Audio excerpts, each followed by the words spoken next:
Hey YouTube, it's Luke here, coming at you from my car on a Friday in Melbourne. For those of you tuning in all around the world, I live on the Gold Coast in Australia, which is Queensland.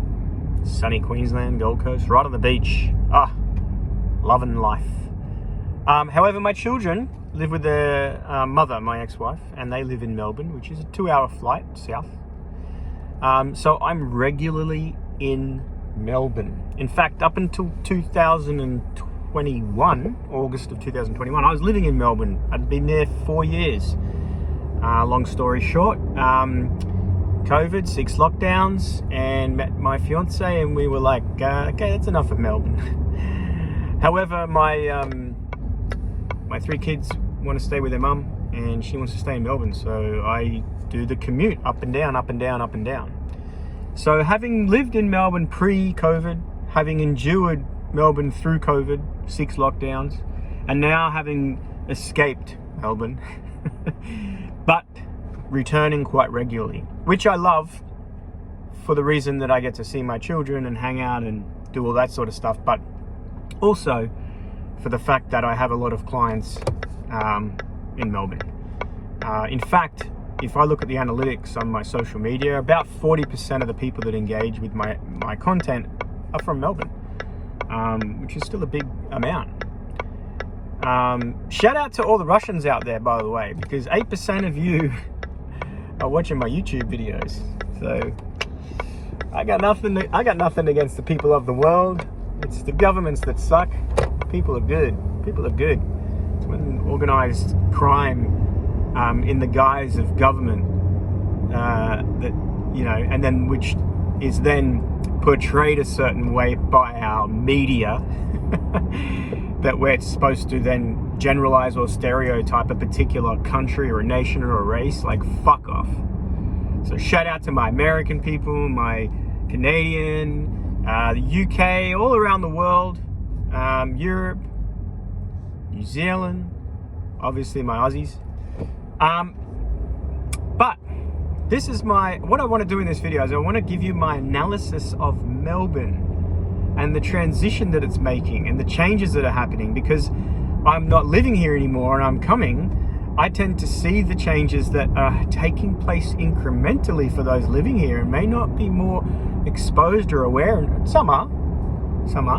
But just my personal perspective on what it's like. Why is that important for everyone else around the world? Because Melbourne's a bit of a test ground for a particular agenda that's trying to be pushed, which you could look at through the WEF, the WHO, the globalists.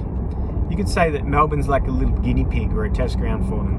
So, and there's probably other, cities around the world that are similar, but in Australia, you don't have to be Einstein to work out that what they're trying to roll out, they're really, full steam ahead in Melbourne town. Before I get there though, 2 quick testimonial or anecdotal stories of 2 clients that I saw this week. One person that comes quite regularly had wanted to come to talk about her business. So I do business astrology, I do electional astrology, which, that's business astrology is looking at the astrology of your business, looking at the birth chart of your business, looking at the cycles of your business, looking at where you and your business and the way you present it and how you express your message and interact with your clients and your ideal clients and what that looks like, and pretty much everything to do. Is it aligned or in tune with the frequency of the birth chart? Because if it is, you tend to have good flow and expansive opportunities. But if it's not, you can struggle. This particular client had reached a bit of a ceiling where she couldn't break past a particular point within her business. And not only that, with when she's engaging with her clients and also through social media. But when you talk to her about why she's doing it and what she's doing, she's very passionate, she's very knowledgeable, and she's driven by her own journey, her own story. But she's reached this point where she's like, I can't really get beyond it. And the interesting thing that came through in her business astrology reading is it was nothing to do with her business. It was a mother wound being projected into her business. And she was capping herself because she has yet to overcome, to dissolve, transcend a deep mother wound. And this particular woman's mother was still holding a lot of control and influence and limiting her ability to go beyond. And it's like, okay, well, you're never really going to have the success or the growth that you want in your business unless you come back to the cause or the root cause of this self-imposed limitation, and it's you got to overcome this issue. So I'm not going to go into the details or specifics of that, but the interesting thing about that was that just the broad use of astrology, and then you can like, well, having this problem in this area of life, and what astrology can help us do is trace where that's coming from. Like, where does that come from? And then like that mother wound, yeah, okay, it's played out with the mother archetype, but for this particular person, that's a deep ancestral wound that goes through the karmic ancestral line for her family, and she's actually in this life, one of her primary missions is to overcome it, to free her whole karmic family from having to repeat lifetimes of this type of disconnect, detachment, somewhat, mental or an emotional abuse, when, people aren't connected to their heart. So for her, it was playing out through the mother-daughter relationship pattern. So that was really interesting. So, like astrology, like plant medicine, like all forms of spiritual growth, you still got to do the work, right? What astrology can give you, and the same with like plant medicine, and I don't knock any of those things because I've done them myself and they're very useful and helpful, is that you get the awareness, you get the conscious breakthrough, the darkness, which is the unconscious pattern, is brought into the light. Now, sometimes that's enough for that pattern to dissolve, but sometimes it's just enough, okay, well, now I know, now I have to choose a different action or behavior.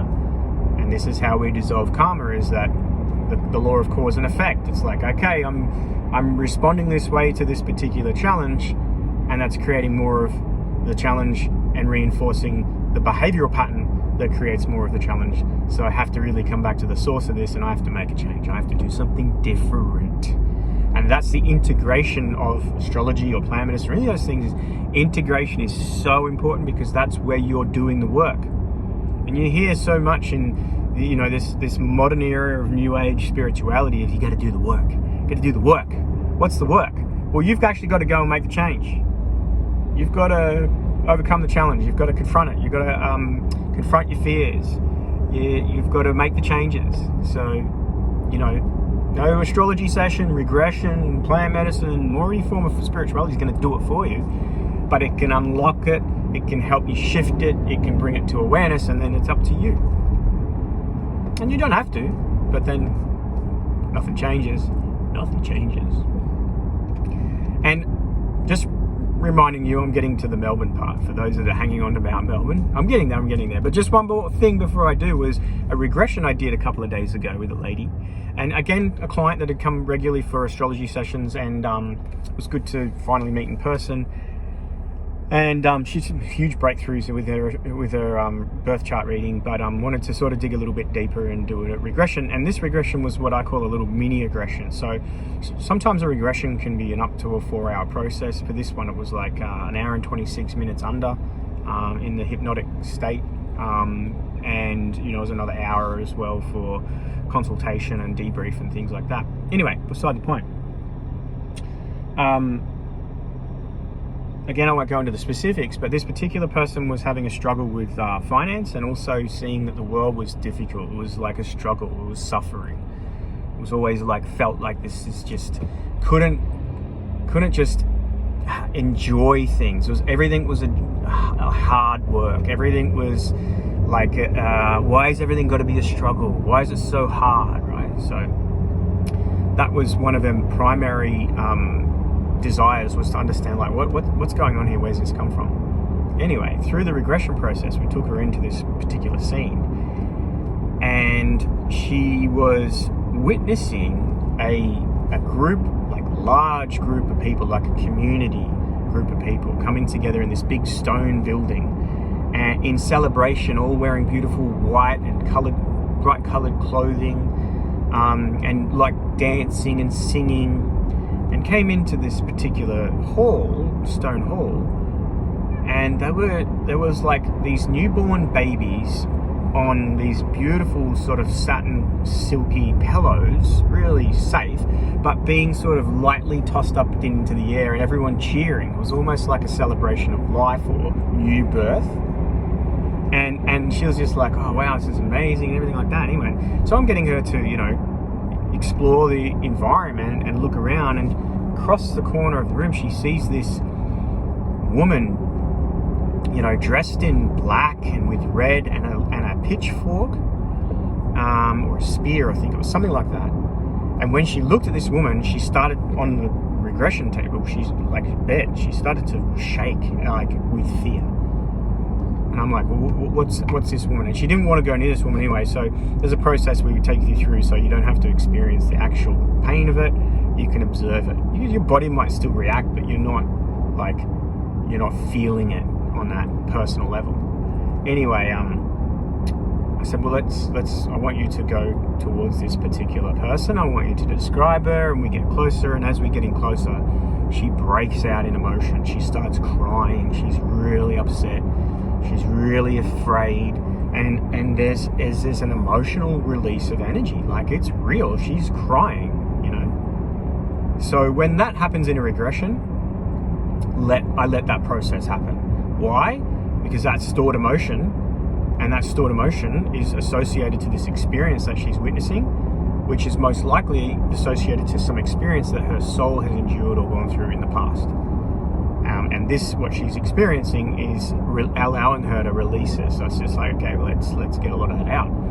So after she, sort of calmed herself naturally down, I'm like, well, I want to find out who this is and what's going on. Anyway, she's like, she's using her spear to shoot the pillow of one of these babies that's being tossed into the air. And she destroys the pillow, and the baby falls to the ground, and everyone's like, what the hell? And then it turns from cheer into like anxiety and stress and worry. And I'm like, okay. She's like really getting worked up with watching this and experiencing this. Anyway, I'm like, okay, well, I need to know who this entity is. Anyway, it turns out her name's Mary. Right, interesting, Mary. So for me, Mary, I think Mother Mary. We're in the age of Pisces. Opposite Pisces is Virgo. That's the Virgin Mary. Virgo's an earth sign. That's the physical aspect of reality. That's really earthy nature. So I'm thinking, is Mary a symbol for Mother Earth, or an aspect of Mother Earth, let's just call it that. So I'm getting my client in the regression to talk to Mary. I want to know what's the deal. Why you're a thief of joy. And Mary was abandoned. Mary was neglected. Mary was unloved. So what Mary was doing was not allowing others to experience joy or celebration. You can't. You're not allowed to experience. You're not allowed to celebrate. You're not allowed to have fun. You're not allowed to have joy. Because I was hurt, and if I can't, and if I was abandoned and no one loved me, then I'm not going to let anyone. And this is the breakthrough that this person's having, right? So anyway, it's like we get this download that, Mary's an aspect of herself. What part of Mary would that relate to for her? That would relate to her physical body. She's abandoned it. She's not accepting of it. She's not loving it. She's not nurturing it. She's not caring for it. And the body, right, in this case symbolically represented by Mary, is throwing up the program of, well, we can't have fun, and everything's dark and hard, and even if you do have a little bit of celebration, I'm going to destroy it. So in the regression, what I do in that situation is like, okay, well, we have to say to Mary, that's not true. And we have to tell her that we see her and that we love her, my client, and we have to then imagine that we then allow Mary to experience what that unconditional love would feel like. So I had my client say, can you, in whatever ways natural to you, can you express that love, and that I want you to give her the feeling. So Mary wouldn't allow my client to give her that feeling. So I said, okay, now you are more powerful, Mary. You have the most power. You are in a situation where you have magic powers as well. And even if she's reluctant to feel this, you can still express it. And I can imagine that out of your heart and out of your hands and out of your crown, that the energy that you're trying to allow her to feel, the emotions, is coming out of you, and she's experiencing it. So then my client's like, pow, pow, pow, pow, and like just sending this love. And I said, now I want you to imagine that as you're doing this, Mary is receiving that, and she's able to return to her light source. And as she does, she's dissolving and going back to her light source. So, cut a long story short, my client had felt neglect, abandonment as a child by her own mother. Therefore, she abandoned herself and abandoned her body, and wasn't loving it, wasn't accepting of it. So then there was a program within her that wasn't allowing my client, because of this abandonment issue, to experience ease, joy, celebration, peace. That's why my client, whenever she was doing things, it was always hard work. Why does it have to be struggle? Now, mind you, she made good money. She just wasn't able to hold on to that. It was almost like she had this self-sabotaging program running unconsciously. So that was a huge regression session. Lots of emotional release stored into the fear of loving oneself, right? And then this dissolving of this aspect of self-sabotage because of an abandoned wound. So phenomenal stuff. And I'm back on the Gold Coast tomorrow. I am then away for a week at a retreat. Joe Dispenza's coming to town, so I'm doing a Joe Dispenza advanced retreat, which is going to be amazing. But if you are in Queensland, Gold Coast, Brisbane, and you want to get a regression, you can book in online, and you can do that whenever. I am in the process of refining my regression induction process, because it's about sometimes up to 20 minutes, half an hour to induce someone into that state to be able to regress them. I'm being mentored by a regressionist in the United States, and I am in the process of transitioning so I'm able to do regressions remotely, online, through Zoom, anywhere in the world. So watch this space if you're interested in that process. Melbourne. For those, it's 18 minutes in. If you want to put a timestamp on the video as at what point I talk about Melbourne, if you're like, tell me about fucking Melbourne. This is what I noticed about Melbourne. There's a strange energy, very strange frequency. It's lacking in something. It's lacking in, this is what comes to mind, life. And I don't want to, like, if you're in Melbourne, I'm not saying you're lifeless. I'm just saying there is this lack of energy, of life, of vibrancy. And it's a feeling, like it's a palpable experience. Oh shit, I shouldn't have fucking went through that light, should I? Sitting in the middle of the bloody intersection. Here we go. Anyway, all good. Melbourne traffic. And this is my own perspective, so don't take it personally. For those in Melbourne, don't take this personally. It's not about you. It's just a generalization. I'm not saying that everyone in Melbourne is like this. There are definitely people here. There's always an exception to the rule. If you're watching this, you are the exception, so don't take it personally. But physically, what have I noticed? And there's another one. And once you notice them, you can't not notice them. But even since like October, November, I think it was in November last year, even since November last year, or whenever it was I was last here, I'm like, whoa, I didn't notice this before. But literally, there is a CCTV camera everywhere. Every single intersection or set of lights or crossing or major roundabout, there is a camera. Like, there is literally cameras being set up everywhere. And what I said before about Melbourne being the test ground, this is the surveillance state, hooked into the system, digital ID, digital currency, and you're that's your program now. They know. You can't say, oh, I wasn't there, I didn't do that, or I didn't. We got your facial recognition, we got everything. So it's like, whoa, interesting. Now, if you're in Melbourne and you don't want to live in that reality, get out, leave. If you're feeling like you can't, what's your excuse? Take responsibility. If you don't want to live in a surveillance state, don't live in Melbourne. I don't know what it's like in regional Melbourne. I'm sure it's not to that extent, but who's to say it's not going to go that way? Who's to say Melbourne is just, or Victoria in general, is just going to be a place where it's like, as soon as you come into the border, it's like, boom, this is the way.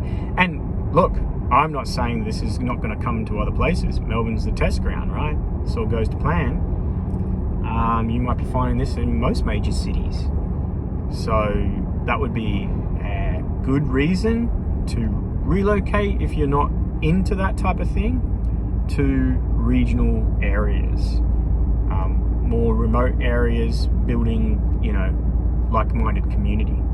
But city life, city living, if you look at Melbourne, man, it's like that's the globalist's wet dream coming to life in Melbourne town. An interesting perspective on technology is can we integrate? Can we symbiotically integrate technology into our way of life and still maintain, sole sovereignty? I feel like my perspective, in my opinion, is yes. I feel like you can, based on your intent, your purpose, the way in which you engage with it. And if you're doing it consciously and your intent and purpose is to utilize it for purpose, and there are many different purposes, not to say it can't be used for the wrong purposes, but if you've clear intent and purpose, then I feel like it could be. But it's not, if it gets to the extent where it is responsible for a fair chunk of your ability to live, then I think it's probably, you're going to lose connection to that natural sovereign aspect of humanity, and our connection to nature and our connection to ourselves. Absolutely. You think about Neuralink and those types of things, you're hooked into a fucking computer. Our connection to ourselves, our connection to nature, Mother Earth, the Earth, and then our connection to one another. And on that, if you think about human potential without technology,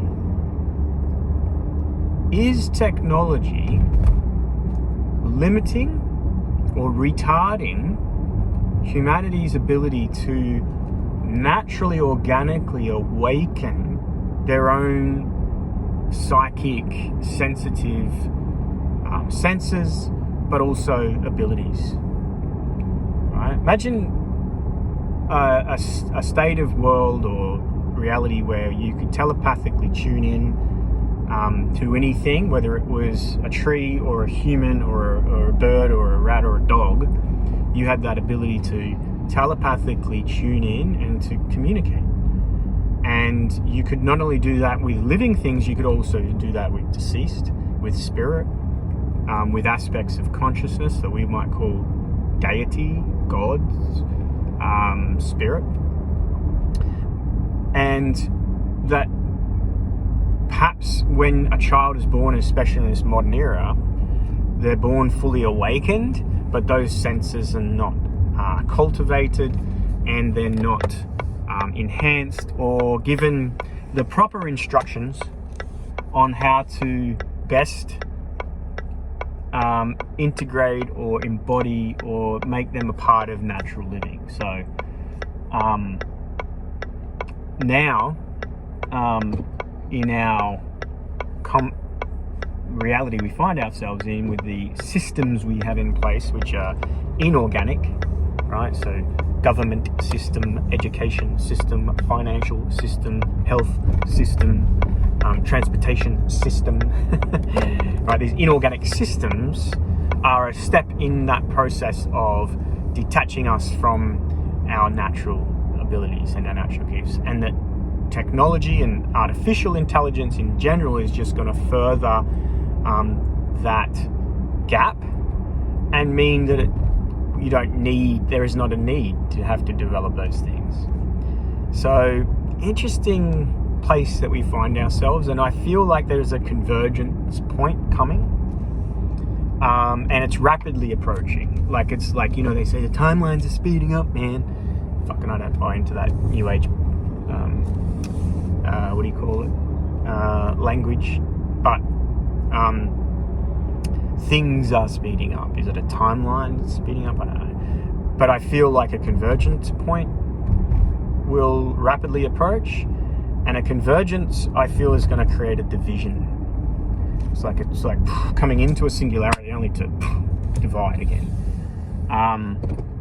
and that division will be those wanting to be in Melbourne and loving the fact that they've got cameras everywhere and it's secure, and everyone, like, you're trapped in, and your little plant in the head or the hand or wherever it is gets you a coffee, gets you on the tram, gets you in and out of buildings and going to see the footy and all that, and you're just like, oh, how good is this? There'll be those that are loving that. I call those types of people that want that reality. I would say that is a state of conscious unawareness and still in a dependent-like state. So you could say another way to represent that would be childlike state. And a child is being a dependent, needs an authority slash parent to be in control, right? To tell them what to do and how to do it. To create boundaries so they feel safe. And that's how they roll out this sort of thing, like if you think about back to the Novid period in Melbourne, like they put the fear of God into everyone with case numbers and all of the propaganda and the way in which they push that down to put so much fear, and then they come out and said, oh, it's all right, government has the answer. Here, everyone line up for the jab, put masks on, we'll lock the borders, we'll keep you safe in your house, right? Well, the extension of that is now we have to have cameras. We want a safe city. I reckon you'll find in the next year or so that Melbourne will be winning these awards for the world's safest city, or the world's smartest city. And on the number plate now, I can see the one in front. It says Victoria, the education state. When I lived here as a little tacker, it said Victoria, the garden state. And it's like, Now I can see in the future it's going to be Victoria, the safe state. Oh, the safest place to be, Victoria. Now, look, if you're in a childlike state of awareness, you need safety. You need to feel secure. And you need someone to provide that safety and security. And guess what? The government is going to do that. That's some external authority that's going to be continuously in control. And what does it do? It retards the evolutionary process of development for you and your natural soul's expansion, because you don't need to. Someone else is doing it and taking control. Someone else is in charge.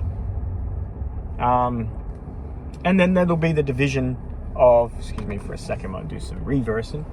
Then there'll be the division of, the other side of that will be people like myself that are like, yeah, nah, no thanks. No thanks.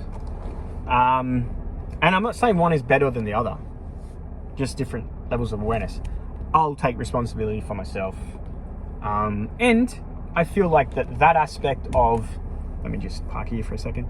That aspect of consciousness,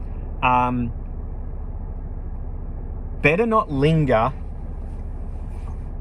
looking at the other side of it and pointing fingers and waving and blaming and trying to scream and wake them up. It's like they want to be in that state. They want to be governed harder daddy. Let them be. Let them be. Let them be. Let them play. Kids, let them play. Let them play. Let them play. But then over here, on the other aspect of that, and that division, is to continue now, expand, to evolve, to create community. We don't look at the systems that are corrupt or dysfunctional or restrictive and wave our fists hoping they're going to change. We come over here and we just create brand new ways of living, ways of being, ways of educating, ways of communicating, ways of commercing, ways of governing. We create alternatives. We don't try and change what is. We just let it be. If you don't want to be in that, don't be in Melbourne. Now, if you're in Melbourne and you're offended because I love Melbourne, it's like, yeah, okay, cool. You're going to have to learn to be in that though, right? You're going to have to learn to be in that. Now, there is a way you can do that. You can be in the world and not of the world. But realize it's a choice. And that if you're going to stay there, you better not be in that and bitching and moaning about it. Because then you're just a retard. If you're going to be in it, accept it. Walk amongst it. Walk amongst the living dead. And just be cool. Right? In the world, not of it. But if you're in that world and you're complaining about it, you're an imbecile. What are you doing? Get out. And this would be, you know, depending on how well this implementation process goes, this will probably be pretty relevant for people living in most major cities. I could see Perth becoming a place like Melbourne only because, man, from what I can tell, and you know, I got some Perth people that follow and subscribe, and I'm not talking about you, I'm talking about the collective. Man, they drank the Kool-Aid. Definitely the government's tyrannical over there. But done it in the guise of, oh, we're safe, right? And that's the thing about authority, is it just has to keep you in a state of fear and then be the savior to that fear, which is safety. Oh, safety, right? And it's the primal human frequency, right?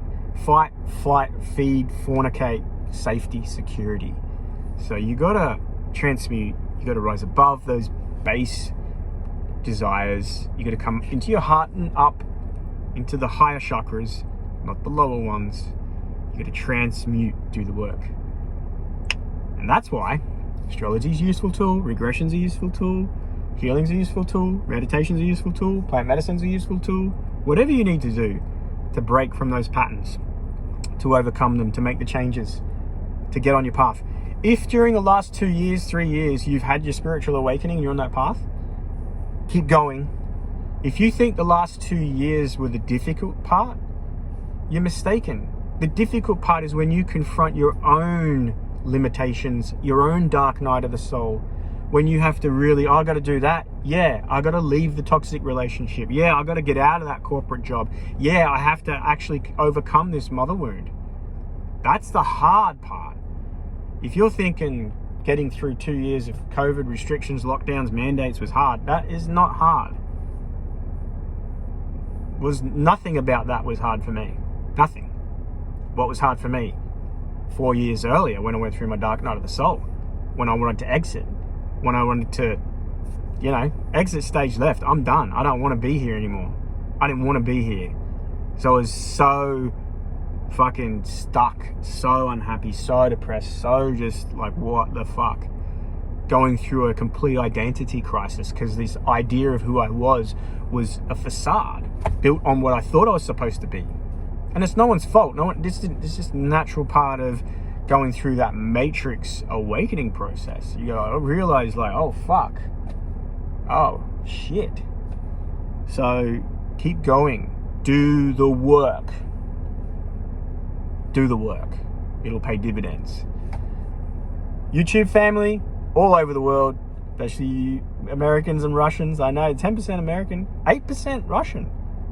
Dobry den. I don't know any other Russian. But anyway, I love you all. Thank you. Peace out. Cheers.